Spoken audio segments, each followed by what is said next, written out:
Hey, this is Rick Reichert bringing you another awesome Rock on the Range moment. Hey, it's Loper and Randi backstage at Rock on the Range with Taylor and Ben from The Pretty Reckless. What's up, guys? Hello, how are you? Awesome. How are you, sir? I'm here. Sitting in a goddamn wind tunnel right now. We are. I hate it. They put us, you chose the place right here in the wind. We just played in the rain and wind, so this is bitching. actually kind of light. So I'm bitching for no reason. Yeah. And at least this wind is blowing your hair forward. True. I saw you when the drummer was rocking out. You were facing him, letting your hair just go nuts. There's no controlling it. You know, Rock on the Range is one of those special weekends where everybody kind of gets amped up. Rock and roll is especially alive. Were there any bands that played today that you guys were sticking around to see at all? We really when wanted you to do see Rock on the Anthrax. Range, you do press, but We really wanted to see Anthrax. yeah, Anthrax played right after us. We couldn't go see it, but we wanted to very badly. That's how we feel working. We're like, we've seen like one band. Yeah. We're just like constantly doing stuff. Saw Scott Ian eating dinner. I don't know if that counts or not, but you know. Counts. That's Totally counts. Now, you guys, obviously, it seems like you're always on an endless tour. When actually do you wrap up the tour? We are finished in the beginning of June, and I think that should be the end of the Going to Hell tour cycle. We've been out for about 2 years on this record, so we're ready to get back into the writing process and back into the studio, making a new record. Now, do your parents have any influence over you anymore, or you're done, son? Like you're like, I make all the rules, Mom. No, I'm an adult. You're an adult, right? I know, So but I'm a mom of four, so I'm like always like, wait, no. We brought our oldest right there for the first time. It's his first concert, and like I shelter him in a way because we're in this business, and I know like social media and stuff. Well, of course. How old do you say? What's 4? No, he's 11. Oh, He's well, right okay, there. he's still a kid. He's still a kid. He's a cutie. I know you're an older No, girl, he's a but kid. Yeah, I'm saying as here. a mom, I know. All right, no wrong. wrong. That's wrong. So like, do I'll you help you call out, your it's mom? wrong. Do you call your mom for advice? Like I'm 35 and I still do that. Like I'm like, Mom, what do you? I'm not really one to take advice, to be honest. I kind of like to make my own mistakes and then learn from them and figure it out. Do I call my mom for advice? No, you don't. No, I No, don't. you don't. So I'm not really one for advice. Who I do you like run it? to- You don't run it through anybody. You just like. Not really. No, I kind of have my own vision for things, and I take that to the umpteenth extent and hope it fucking works. School of Hard Knocks. That's the way to learn, right? But keep Yeah. your kids out of show business. If they're good, they can be yeah, good yeah. when they're adults. Like, do it when they're adults. No reason to throw By them in it using too. their childness, that's kind of wrong. Cheap and wrong. Cheap and wrong. So Terrible. are you pissed about Cindy Lou Who?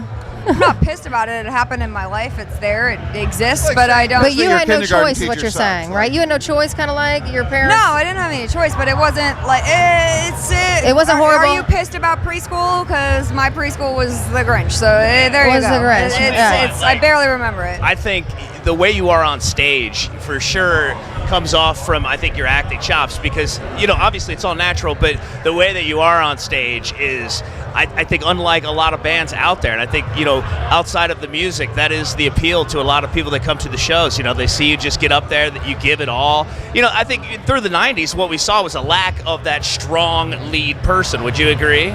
You say in the 90s you saw a lack of that? I think a lack of that, yeah, for sure. You know, like Because that's what it was the all about in the disdain for 80s. fame. What's that? It was a disdain for fame. Yeah, like a It was disconnect. an appreciation of just the music, kind of like Pink Floyd or maybe even the Beatles, one would say. Sure, who right. just stood on stage and didn't do anything. So I would disagree with what you're saying completely. I'd say that her acting.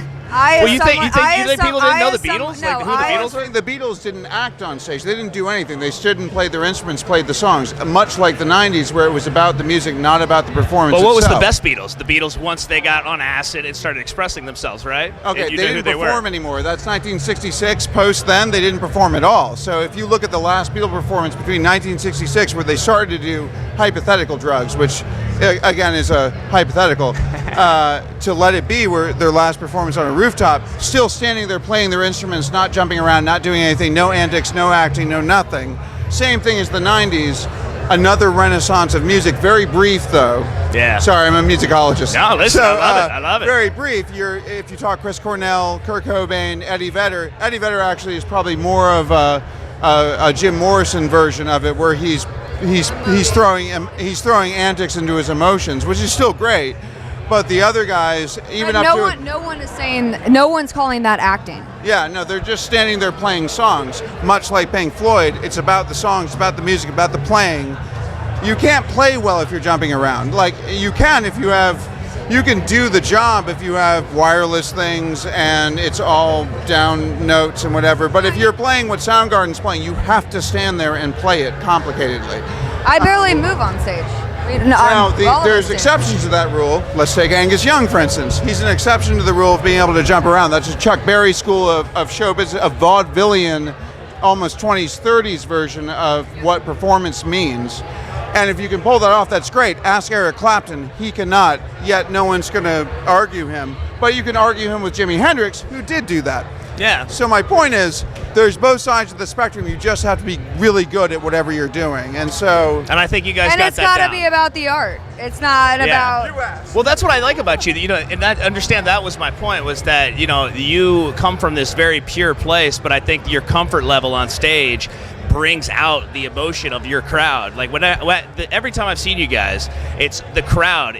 I look at you, I look at the band, and then I look at the crowd and the reaction. Does that move you at times? Can you see the crowd when you're performing? I mean, I've got so much hair in my face I can halfway see the crowd, but She's blind. She can't. and I can't. I'm completely blind in my left eye, No, so I really? can't. Yeah, so I can't Oh see my God. anything. Like birds? So, you know, you see like feet flailing, and that's cool. It's awesome. You see hands in the air. It was a good crowd tonight. How did you go pirate? How did you go one eye?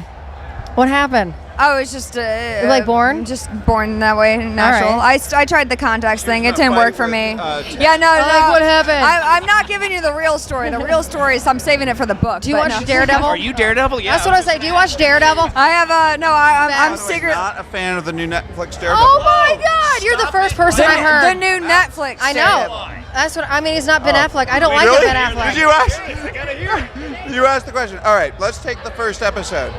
Do you want a worse produced episode of anything Marvel has ever done? Which is really unfortunate because it's Joss Whedon's partner.